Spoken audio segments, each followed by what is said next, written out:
What happens when Princess Anne, the monarchy's most dedicated royal, challenges Queen Camilla's position? Behind closed doors, a quiet but serious debate has shaken Buckingham Palace. Anne, a staunch defender of royal tradition, has taken a firm stance that left Camilla visibly unsettled. Has Anne drawn a line that could redefine royal protocol? Why does she believe Camilla's title should not be altered? And how will this impact the future of the monarchy? Let's find out more details. The air inside Buckingham Palace felt heavy with the weight of the conversation unfolding behind closed doors. It had started as a formal discussion, one of many held among the senior members of the royal family. But this time, the stakes felt different. Princess Anne, known for her unwavering dedication to royal duty, had just made a statement that sent ripples through the room. The tension was unmistakable. Queen Camilla, seated beside King Charles, had done her best to maintain composure, but those present could see that the words had hit their mark. This wasn't just about protocol. This was personal. For decades, Anne had built a reputation as the monarchy's most hard-working and steadfast member. She had never been one for sentimentality, nor had she allowed personal relationships to interfere with what she believed was best for the institution she served. While others had sometimes been swept up in public opinion, Anne had remained firm, guided by the traditions and expectations that had shaped the royal family for centuries. But even by her own standards, this was a bold move. She had openly opposed a decision that would shape the future of the monarchy, and her stance had left Camilla visibly shaken. Few people outside the royal inner circle would have expected Anne to challenge Camilla's role in such a direct way. After all, Camilla had spent years working to prove herself. Following decades of media scrutiny, relentless comparisons to Princess Diana, and skepticism from the British public, she had finally been crowned alongside Charles. For many, this marked the completion of her journey from outsider to an accepted figure in the royal family. But not everyone saw it that way. To Anne, titles were not simply inherited or granted by marriage. They were earned through service, sacrifice, and an unbreakable commitment to the monarchy. And in Anne's view, Camilla's role should reflect that reality. The discussion that took place that day was not meant for public ears.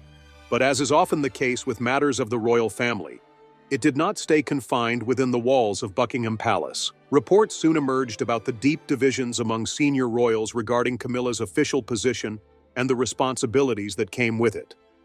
Speculation grew about Anne's role in the conversation, with sources suggesting that she had taken a firm stance against elevating Camilla's status beyond what had originally been intended. It wasn't just about tradition. It was about ensuring that the monarchy remained an institution built on duty, not personal preference. To understand why Anne would take such a strong position, one only needed to look at her history. Throughout her life, she had been a pillar of reliability within the royal family. While her brothers and younger relatives had often found themselves entangled in scandals, personal conflicts, or struggles with the pressures of royal life, Anne had simply carried on. She had performed thousands of engagements, represented the monarchy at international events, and continued working long past the age when many would have chosen to step back. She had never sought the spotlight, nor had she ever allowed personal ambition to dictate her path. To Anne, being a member of the royal family was not a privilege. It was a responsibility. Camilla, on the other hand, had walked a very different path. Her relationship with Charles had been one of the most controversial love stories in modern royal history. From the moment their affair became public knowledge, she had faced relentless scrutiny. Even after marrying Charles in 2005, the road to acceptance had been difficult. Public sentiment had gradually shifted in her favor, particularly in the years leading up to Queen Elizabeth's passing. But there were still those who viewed her as an outsider. For Anne, it was not a matter of personal feelings toward Camilla. It was a question of whether she was truly suited for the role she had been given. The late Queen Elizabeth had originally intended for Camilla to be known as Queen Consort, a title that reflected her position as the wife of the king while distinguishing her from a reigning monarch in her own right. This had been a carefully considered decision, meant to balance tradition with the reality of Charles and Camilla's relationship. But in the months leading up to the coronation, there had been quiet discussions about whether Camilla should simply be known as Queen. For many, this was a formality. After all, most people already referred to her as Queen Camilla. But to Anne, it was not just a matter of wording. It was a matter of principle. The discussion at Buckingham Palace had laid bare the divisions within the family. Those in favor of granting Camilla full recognition as queen argued that she had earned the position through her years of service alongside Charles. They pointed out that she had taken on numerous royal duties, supported charitable causes, and maintained a dignified presence in the face of public scrutiny. To them, formalizing her role was simply an acknowledgement of the reality that already existed. Anne, however, saw things differently. She believed that the monarchy had always been rooted in a sense of duty that went beyond titles and public appearances. In her mind, it was not enough for someone to work hard after receiving a title. They had to embody the role before ever being granted the honor. Camilla's entry into the royal family had been unconventional, and Anne was not convinced that tradition should be altered to accommodate personal circumstances. It was a perspective that some saw as rigid, but to Anne, it was about preserving the integrity of the institution that she had spent her entire life serving. As the conversation unfolded, those in the room could sense the depth of feeling behind Anne's words. She was not raising these concerns out of malice or personal resentment. She was speaking as someone who had dedicated her life to upholding the monarchy's values. Camilla, for her part, remained composed, but there was no mistaking the emotion behind her eyes. She had fought for years to gain acceptance, to shed the stigma of her past, and to prove that she belonged. Now, when she had finally reached the position she had long stood beside Charles to support, her worth was still being questioned. King Charles, ever the diplomat, attempted to ease the tension. He had spent decades waiting to ascend to the throne, and now that he was king, he wanted stability within his family. He understood Anne's concerns. He had spent his entire life balancing the expectations of tradition with the reality of change. But he also understood Camilla's struggles and how much she had sacrificed to stand beside him. He did not want division within the family so soon after taking the throne. But Anne had never been one to back down once she had made up her mind. Those who knew her best understood that she was not likely to be swayed by sentiment. The decision, in her view, had already been made. She had spoken her truth, and there was nothing more to say. Camilla remained silent for the remainder of the discussion. She had long since learned that in the royal family, emotions were rarely put on display in the moment. But those closest to her would later say that she had been deeply affected by Anne's stance. It was not often that she allowed herself to show vulnerability, but this time was different. This time, the rejection felt personal. The meeting ended, but the consequences of Anne's words would linger far beyond the walls of Buckingham Palace. The public would not know the full details of what had transpired that day, but they would sense the tension that followed. It was a moment that would shape the dynamics of the royal family in the years to come. And for Camilla, it was a reminder that no matter how far she had come, there were still those who questioned whether she truly belonged. As the days passed, speculation swirled about what had been said behind palace doors. The royal family maintained a united front in public, but whispers of Anne's opposition continued to circulate. And while some saw her stance as a necessary defense of tradition, others wondered whether her rigid commitment to duty had come at the cost of compassion. But for Anne, there was no question. She had done what she believed was right, and she would not be changing her mind. The conversation inside Buckingham Palace had ended, but the tension it left behind lingered in the air. As the doors closed behind them, the senior members of the royal family dispersed, each retreating into their own thoughts. Some remained neutral, content to let the matter resolve itself over time. Others, like King Charles, sought a way to mend the growing divide. But for Anne and Camilla, the discussion was far from over. Anne, ever composed, had spoken her truth without hesitation. To her, this had never been about personal feelings or grudges. It was about the survival of the monarchy, about ensuring that traditions were upheld, even in a world that was rapidly changing. She had always believed that the institution thrived on consistency, that duty should outweigh personal circumstances. This belief had guided her throughout her life, shaping the way she approached her responsibilities. And now, as discussions about Camilla's title gained momentum, she saw it as her role to remind the family of what was at stake. Camilla, meanwhile, found herself grappling with emotions she had long since learned to suppress. Over the years, she had faced public criticism, media scrutiny, and even internal skepticism from within the royal household. She had worked tirelessly to shift the narrative, to prove that she was not just the woman who had once been at the center of controversy, but someone who had dedicated herself to the duties expected of a royal. She had believed, perhaps naively, that by the time she was crowned queen alongside Charles, the doubts surrounding her role would have faded. Yet here she was, still facing opposition from within the family itself. It was not the first time Anne had expressed reservations about Camilla's place in the monarchy.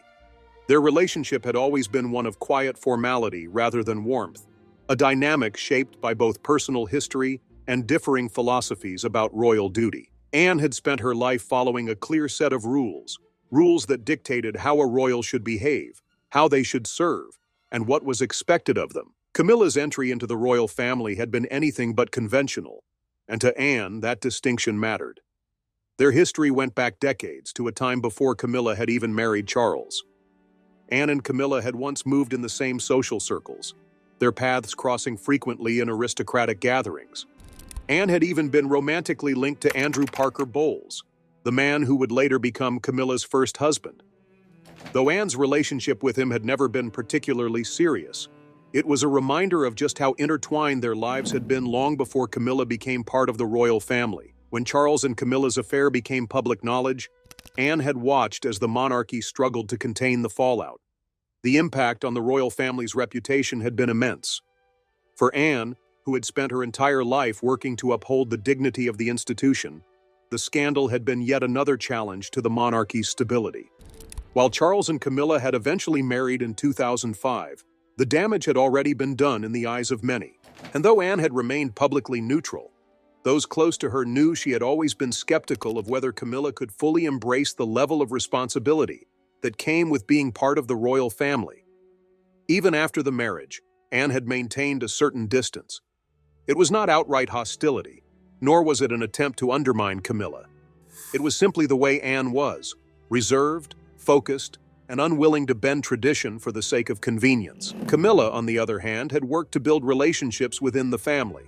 She had cultivated a strong bond with Charles's sons, particularly Prince William, who had once been one of her most vocal critics. Over time, she had earned his respect, proving that she was committed to the monarchy and to supporting Charles.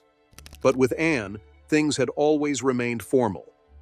The coronation discussions had only brought those tensions to the surface once more. Anne had made it clear that she did not believe Camilla should be referred to as queen in the same manner as past monarchs' wives. To Anne, the late Queen Elizabeth had already set a precedent by designating Camilla as queen consort, a title that respected tradition while acknowledging Camilla's role. Removing that distinction, in Anne's view, was unnecessary and risked setting a precedent that titles could be altered based on individual circumstances rather than long-standing royal protocol. For Charles, the debate was both personal and political. He had spent years fighting for the acceptance of his wife, watching as the public slowly softened toward her. He knew that Camilla had worked hard to establish herself as a dutiful royal, taking on engagements, supporting charities, and maintaining a quiet dignity in the face of public scrutiny. But he also understood that not everyone in the family shared his perspective. He had always respected Anne's unwavering sense of duty, even when it conflicted with his own desires. This time, however, the disagreement was closer to home, affecting not just Camilla's title, but the way she would be viewed within the royal hierarchy. Camilla, for her part, had no desire to be at the center of yet another debate. She had long since learned to let others shape the narrative while she carried on with her work. But this time it was different. She had already taken on the responsibilities of a queen. Why should the title not reflect that reality? She knew that many people, including those in the media, already referred to her as Queen Camilla. And to her, the distinction between queen and queen consort felt unnecessary. But in Anne's eyes, that distinction was everything. The disagreement did not end in that single conversation.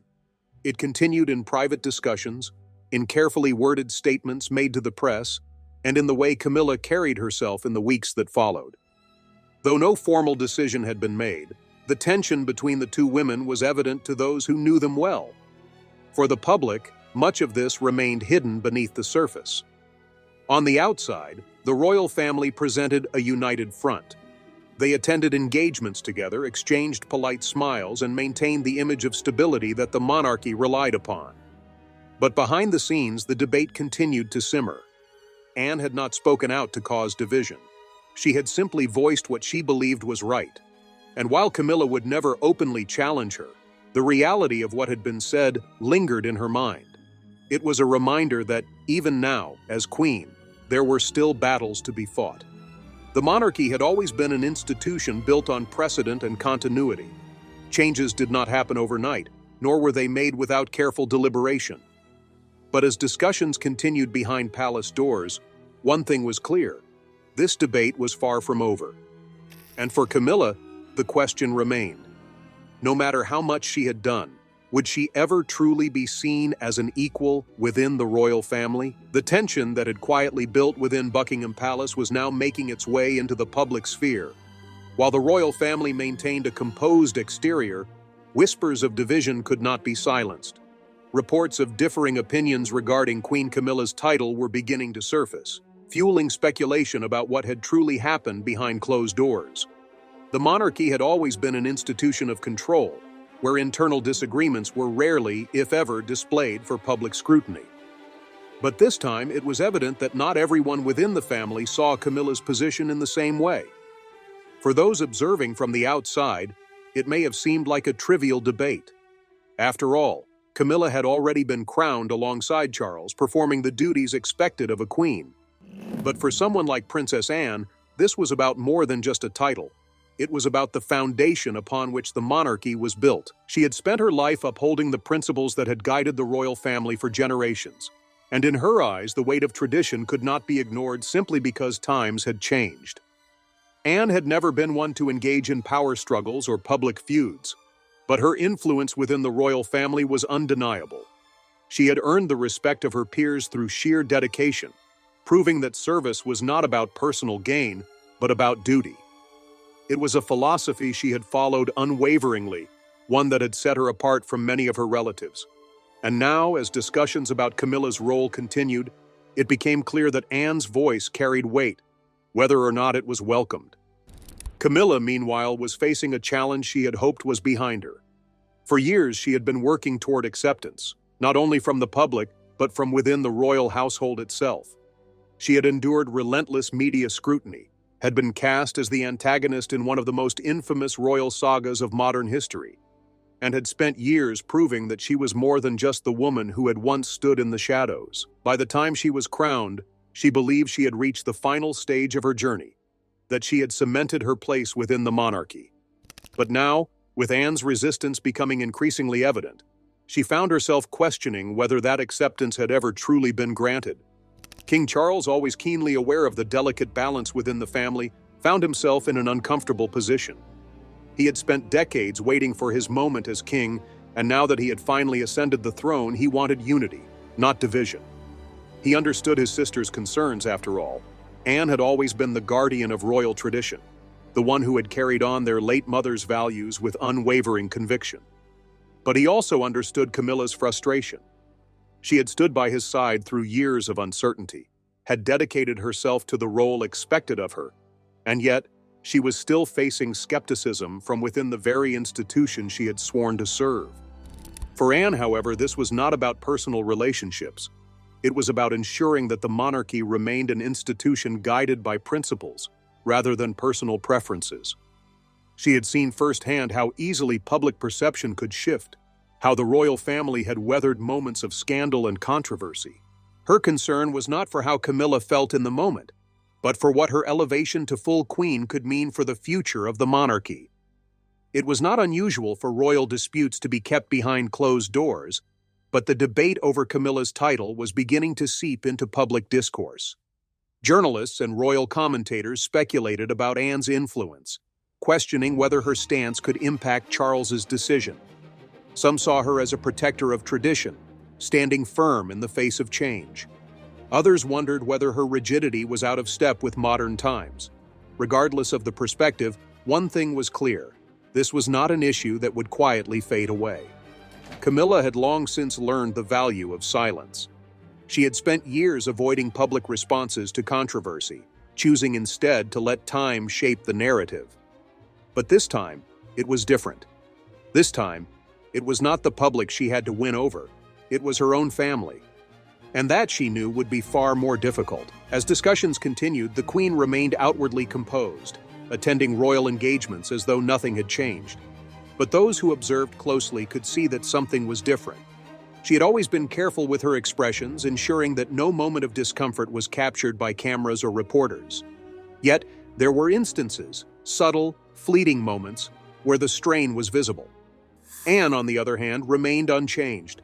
She carried on with her duties as she always had, unbothered by the increasing speculation surrounding her stance. To her, this was not a matter of public perception, but of responsibility. She was not one to be swayed by sentiment or public pressure. She had spoken her truth, and that truth would not change. For Charles, the challenge now was how to move forward without deepening the divide. He had always relied on Anne's counsel and had admired her ability to see things clearly, even when emotions were involved. But this time, the situation was different. This was not about policy or tradition in the abstract. This was about his wife. And he could not ignore the weight of what that meant. The monarchy had survived countless conflicts and had endured through generations of change. This would not be the issue that broke it. But as tensions simmered beneath the surface, one question remained. Could Anne and Camilla find common ground? Or was this division destined to linger for years to come? The royal family had always been careful to present a united front in public. But behind the grandeur of palace walls, unspoken tensions often simmered. In the days following the discussion about Camilla's title, the atmosphere within Buckingham Palace remained strained. No official statements had been released, and the family carried on with their royal duties as usual. But those paying close attention could sense that something had shifted. For Camilla, the weight of the conversation lingered. She had always been resilient, accustomed to criticism and speculation, but this was different. She had fought for decades to be accepted within the royal family, and now, as queen, she had hoped that the battles of the past were behind her. Yet Anne's opposition had made it clear that some questions had yet to be settled. It was not the first time she had faced resistance, but this time it came from within, from someone whose voice carried undeniable influence. Anne, for her part, was unmoved. She had made her position clear and saw no need to revisit the discussion. Her schedule remained full, her dedication to royal duties unchanged. For decades, she had been a steadfast figure in the monarchy, often referred to as its hardest-working member.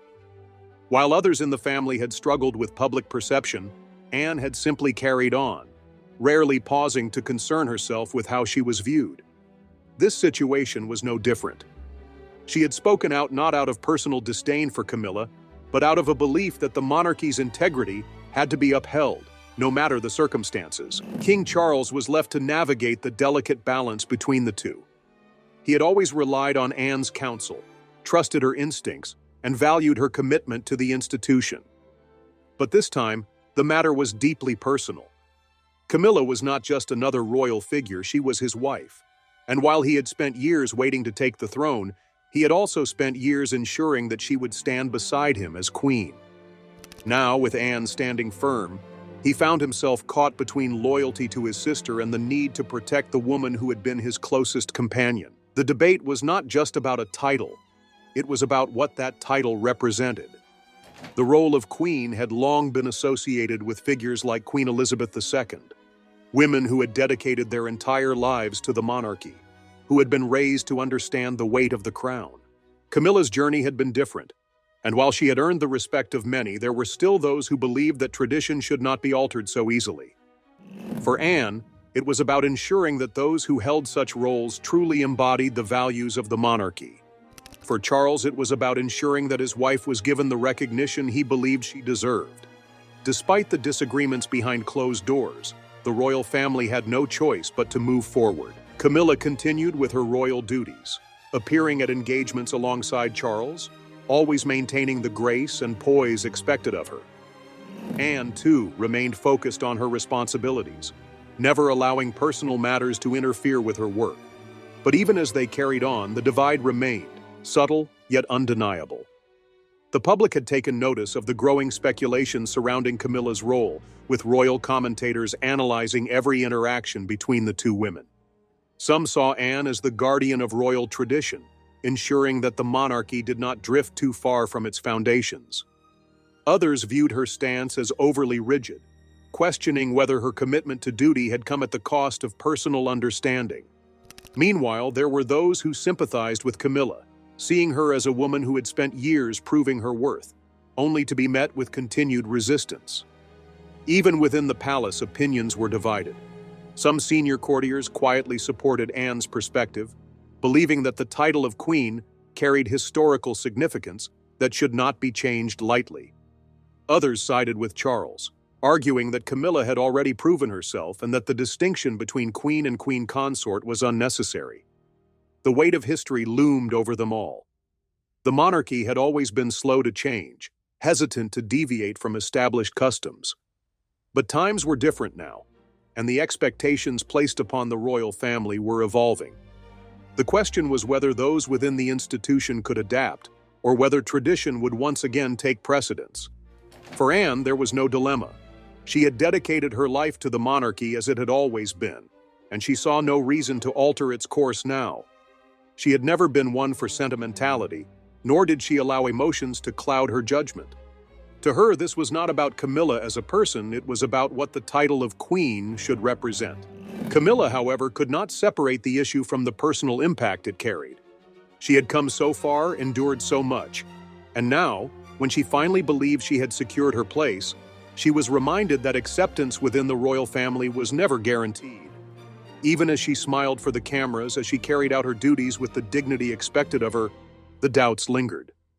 The monarchy had survived far greater conflicts, and this too would pass. But as Anne and Camilla continued their respective roles, their paths often crossing in formal settings, it was clear that this conversation was far from over. Some disagreements could be set aside, but others left marks that would not easily fade. And in the quiet spaces between their public appearances, in the moments where words were not spoken, the weight of what had been said in that private meeting at Buckingham Palace remained. The royal family had learned, over centuries of scrutiny, how to navigate internal disagreements while maintaining an image of unity. Yet, no matter how carefully they controlled their public interactions, subtle details often betrayed the unspoken tensions within. The matter of Queen Camilla's title was not something that could be easily brushed aside, nor was it a dispute that could be solved with a single conversation. The monarchy was an institution built on precedent, and this was a moment where the past and the present were colliding. For Anne, there was little room for compromise. She had spent a lifetime upholding the values instilled in her by her parents, carrying forward the expectations that had guided the royal family through decades of change. She had never been one to resist modernization outright, but when it came to the fundamental principles that had kept the monarchy intact, she was unwavering. To her, the role of queen was more than a title, it was a symbol of the highest level of duty and service.